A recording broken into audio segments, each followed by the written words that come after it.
सावधान। साल 2026 की ये होली अपने साथ ग्रहण को लेकर आई है, जो कि भारत में भी साफ साफ रूप से नजर आएगा।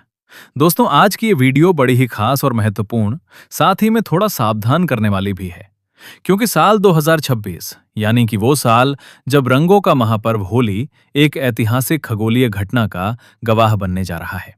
आप सबने बिल्कुल ठीक सुना। इस बार होली के रंगों के साथ आसमान में एक अजीब सी हलचल भी देखने को मिलेगी। मैं बात होली के दिन लगने वाले चंद्र ग्रहण की। हमारे हिंदू धर्म में होली, दिवाली और रक्षाबंधन जैसे त्योहार बड़े ही पवित्र और बड़े ही धूमधाम से मनाए जाते हैं। लेकिन जब इन त्योहारों पर ग्रहण का साया पड़ जाए तो खुशी के साथ साथ एक डर और शंका भी मन में बैठ जाती है। साल 2026 की होली पर कुछ ऐसा ही सहयोग बनने जा रहा है। ज्योतिष शास्त्र के अनुसार होली और चंद्र ग्रहण का एक ही दिन होना एक बहुत ही बड़ा और दुर्लभ संयोग है। 17 फरवरी 2026 के दिन हम सभी ने सूर्य ग्रहण को झेला। इसके ठीक 15 दिन के बाद 3 मार्च होली के दिन अब चंद्र ग्रहण हम सभी को देखने को मिलेगा, जो कि भारत में भी साफ साफ रूप से नजर आएगा, जिसका असर न केवल हमारी कुंडली पर बल्कि हमारे भाग्य पर, यहां तक कि शेयर मार्केट पर भी इसका भारी असर हम सभी को देखने को मिलेगा।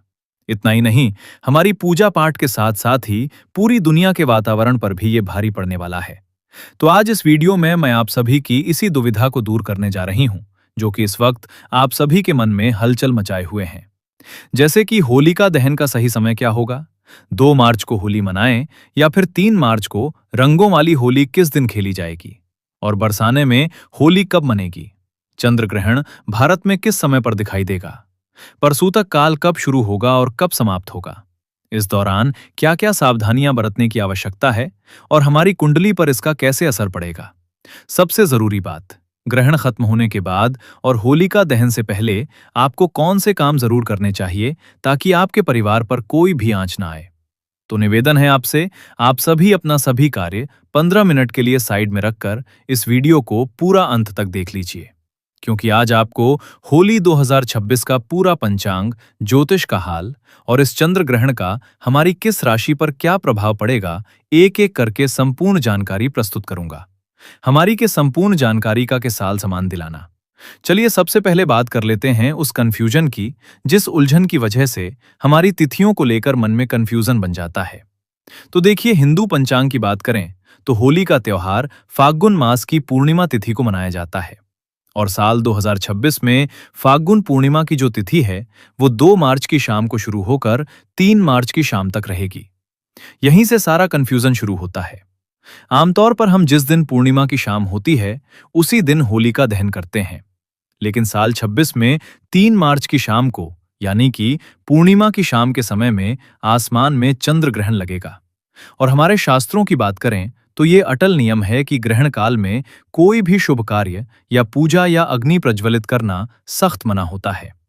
ग्रहण के समय किया गया होलिका दहन शुभ फल प्रदान नहीं करता है, बल्कि दोष पैदा करता है। तो फिर होलिका दहन कब किया जाए? तो देखिए, ज्योतिष और पंचांग के अनुसार, जानकारों के अनुसार इसका सटीक ये निकलता है कि 3 मार्च की शाम को ग्रहण है, इसलिए साल 2026 में होलिका दहन 2 मार्च 2026 की रात को किया जाएगा। जी हां दोस्तों, तारीख को थोड़ा नोट कर लीजिएगा। होलिका दहन 3 तारीख को नहीं बल्कि 2 मार्च की मध्य रात्रि में होगा। लेकिन 2 मार्च को भी एक बाधा है, और बाधा यह है कि 2 मार्च को शाम होते ही भद्रा लग जाएगी। तो आप तो जानते ही हैं कि भद्रा काल के दौरान होलिका दहन या कोई भी शुभ कार्य करना काल विपरीत बुद्धि जैसा माना जाता है। भद्रा में किया गया होलिका दहन परिवार, समाज और देश के लिए अशुभ होता है, इसलिए हमें भद्रा के खत्म होने का इंतजार करना पड़ेगा।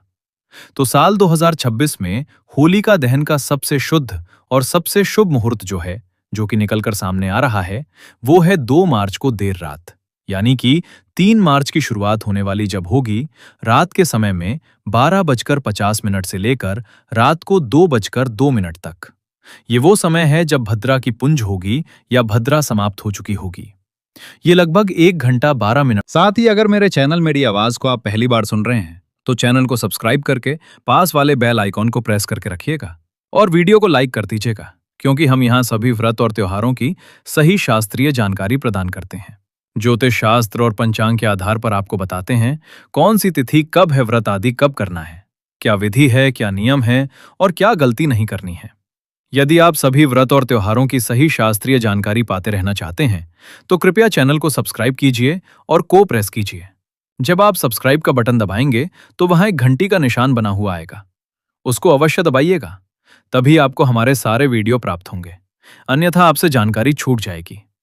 चलिए अब बात कर लेते हैं उस खगोलीय घटना की जिससे हर कोई डरा हुआ है, चंद्र ग्रहण। साल 2026 का वो पहला चंद्र ग्रहण है जो कि 3 मार्च 2026 मंगलवार के दिन लगने जा रहा है।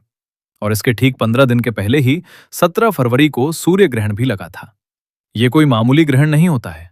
जब 15 दिन के अंतराल में दो बड़े ग्रहण पड़ते हैं, तो उसका ग्रहण प्रभाव हम सभी के जीवन पर और हमारे देश पर भी पड़ता है। ये पूर्ण चंद्र ग्रहण होगा। इसका मतलब चंद्रमा पूरी तरह से पृथ्वी की छाया में आ जाएगा और लाल रंग में दिखाई देगा, जिससे की भी कहा जाता है। अब सबसे बड़ा सवाल ये पैदा होता है कि क्या ये ग्रहण भारत में दिखाई देगा और इसका समय क्या होगा। तो जी हाँ, ये ग्रहण बिल्कुल भारत में दिखाई देगा। भारत के अधिकांश हिस्सों से इसे देखा जा सकेगा। इसके पीछे एक शर्त है। शर्त यह है कि ये एक ग्रस्तोदय चंद्र ग्रहण होगा। ग्रस्तोदय का मतलब होता है जब शाम को भारत में चंद्रमा उग तो जाएगा, पहले से ही ग्रहण से ग्रस्त होगा। यानी कि हमें चंद्रमा साफ सुथरा नहीं, बल्कि कटा हुआ या छाया से ढका हुआ उगता हुआ दिखाई देगा। रब जान लेते हैं। इसका सही समय तो देखिए। भारतीय समय के अनुसार बात करें तो यह ग्रहण 3 मार्च को दोपहर के बाद से शुरू हो जाएगा। लेकिन चूंकि दिन में हमें चांद नहीं दिखता है, इसलिए इसका महत्व शाम से शुरू होगा। भारत में चंद्रोदय का समय अलग अलग शहरों में अलग अलग समय पर होता है, यानी कि लगभग 6 बजे से 6:30 के बीच होता है। जैसे ही शाम को लगभग 6:00 के आसपास पूर्व दिशा में चांद निकलेगा, ग्रहण शुरू हो चुका होगा। ये ग्रहण शाम 6:47 पर समाप्त हो जाएगा, यानी कि इसका मोक्ष काल शाम 7 बजे से पहले ही हो जाएगा। भले ही ये ग्रहण भारत में शाम को केवल 20 से 25 मिनट के लिए ही दिखे, लेकिन शास्त्रों के अनुसार अगर ग्रहण आपके शहर में दिख रहा है, तो इसका सूतक काल भी पूरी तरह से मान्य होगा। अब आते हैं सूतक काल के सही समय और सही जानकारी। तो बड़े ही ध्यान से सुनिएगा। देखिए, जब भी चंद्र ग्रहण लगता है, सूतक काल पूरे 9 घंटे पहले से ही प्रारंभ हो जाता है। और जब सूर्य ग्रहण लगता है, तो सूतक काल 12 घंटे पहले से प्रारंभ होता है। तो चंद्र ग्रहण 9 घंटे पहले प्रारंभ होगा। तो ग्रहण का जो स्पर्श काल है, वो भारतीय समय के अनुसार बात करें तो दिन में ही हो जाएगा। इसलिए 3 मार्च को सुबह से ही सूतक के नियम लागू हो जाएंगे। सूतक काल का सही समय 3 मार्च को सुबह 9 बजे से शुरू हो जाएगा और यह सूतक काल ग्रहण खत्म होने के साथ ही, यानी कि शाम 6:47 तक लगातार चलेगा। सूतक काल को अशुद्ध समय भी माना जाता है और इस दौरान वातावरण में नकारात्मक ऊर्जा बहुत ज्यादा होती है। तो आपको इस दौरान क्या करना है और क्या नहीं करना है, ये आप कहीं नोट कर लीजिए या फिर इस वीडियो को सेव कर लीजिए। देखिए, सबसे पहली बात, पूजा पाठ बिल्कुल ही वर्जित होती है। जब भी ग्रहण लगता है, तो देखिए 3 सुबह 9:30 से पहले आप सभी अपने घर में पूजा पाठ से निपट जाइएगा। और इसके 3 सुबह 9 बजकर बाद में घर के मंदिर के जो कपाट हैं, उन्हें बंद कर दीजिएगा या फिर पर्दा डाल दीजिएगा। भगवान की मूर्तियों का स्पर्श करना पूरी तरह से वर्जित होगा। और दूसरा, खाने पीने की जो भी चीजें हैं, सूतक का लगने से पहले ही, यानी कि सुबह 9 बजे के आसपास ही खाने की सभी चीजों में, जैसे कि दूध, दही, पानी का मटका हो गया या कोई खाने की ज्यादा चीज है, तो उसमें भी तुलसी इधर डालकर रखिएगा, डाल दीजिएगा। देखिए, वैज्ञानिक और धार्मिक दृष्टि से तुलसी में पारा यानी कि मर्क्यूरी होता है, जो कि ग्रहण की हानिकारक किरणों को भोजन में प्रवेश करने से रोकता है। तीसरा, इस दौरान आप किसी भी नुकीली चीजें जैसे कि सुई, कैंची, चाकू का इस्तेमाल बिल्कुल भी ना करें। सिलाई कढ़ाई भी ना करें, बस मन ही मन में। इसलिए देश के बड़े विद्वानों और काशी के पंचांग के अनुसार रंगों वाली होली 3 मार्च को नहीं, बल्कि 4 मार्च 2026 बुधवार को खेली जाएगी। 4 मार्च को ग्रहण का कोई साया नहीं होगा। पूर्णिमा तिथि खत्म हो चुकी होगी और चैत्र मास की प्रतिपदा तिथि, यानी कि हिंदू नव वर्ष की पहली सुबह की तरह होगी। वातावरण पूरी तरह से शुद्ध और सकारात्मक हो चुका होगा। इसलिए 4 मार्च को आप जी भर के रंगों वाली होली खेलें, गुलाल उड़ाएं और होली मिलन समारोह बड़े ही प्रेम और धूमधाम से मनाएं। इस दिन पूरी तरह से शुभ योग भी बन रहे हैं। और अब बात कर लेते हैं कि ये चंद्र ग्रहण भारत में कहां कहां पर दिखाई देगा और इसका ज्योतिष प्रभाव क्या है। तो देखिए, ये चंद्र ग्रहण मुख्य रूप से एशिया, ऑस्ट्रेलिया, अमेरिका और प्रशांत महासागर के क्षेत्रों में दिखाई देगा। ज्योतिष की दृष्टि से यह ग्रहण सिंह राशि और पूर्व फाल्गुनी नक्षत्र में लग रहा है। इसका मतलब यह है कि जिन लोगों की राशि सिंह है, इस दिन थोड़ा ज्यादा संभल कर रहने की आवश्यकता है। आपको मानसिक तनाव, बेचैनी या छोटी मोटी चोट लग सकती है, तो थोड़ा सा ध्यान और सतर्क रहिएगा। सिंह राशि के अलावा कुंभ और वृश्चिक राशि वालों को भी थोड़ी सावधानी ज्यादा बरतने की घबराइए नहीं। उपाय बड़ा ही सरल है। ग्रहण के दौरान आप अपने गुरु में समाज कहता है मंत्र का जाप करते हुए रहें, या फिर ओम नमः शिवाय महामृत्युंजय, या फिर ओम नमो भगवते वासुदेवाय नमो नमः का जाप भी कर सकते हैं। ग्रहण काल में किया गया मंत्र जाप सामान्य दिनों के मुकाबले 100 गुना से भी ज्यादा फल देता है। इससे आप घबराएं नहीं, यानी कि आपदा नहीं बल्कि अवसर माने, और जितना हो सके पुण्य कमाएं और अपनी राशि पर इसका अधिक से अधिक सकारात्मक परिणाम भी पाएं। और अब सबसे जरूरी बात कि ग्रहण समाप्त होने के बाद क्या करें और होलिका दहन से पहले क्या करें। तो देखिए, होलिका दहन तो हम एक रात पहले कर चुके हैं, लेकिन उसकी राख और ग्रहण करना अभी बाकी है। तो 3 मार्च की शाम को जैसे ही 6:47 पर ग्रहण खत्म हो जाएगा, आपको कुछ नियम तो तुरंत ही मानने होंगे। जैसे कि जैसे ही ग्रहण समाप्त हो, तुरंत स्नान करें, घर का शुद्धिकरण गंगा जल से करें, नमक का पोछा लगाएं, नहाने वाले जल में भी गंगा जल जरूर ही डालें, और जो भी कपड़े पहने हुए हैं उन्हें दोबारा ना पहने, उन्हें अच्छे से धोकर सुखा लें। घर के मंदिर से लेकर मुख्य द्वार तक जगह का शुद्धिकरण करें। चंद्र ग्रहण के बाद किया गया दान हमारी कुंडली से चंद्र दोष को शांत करता है।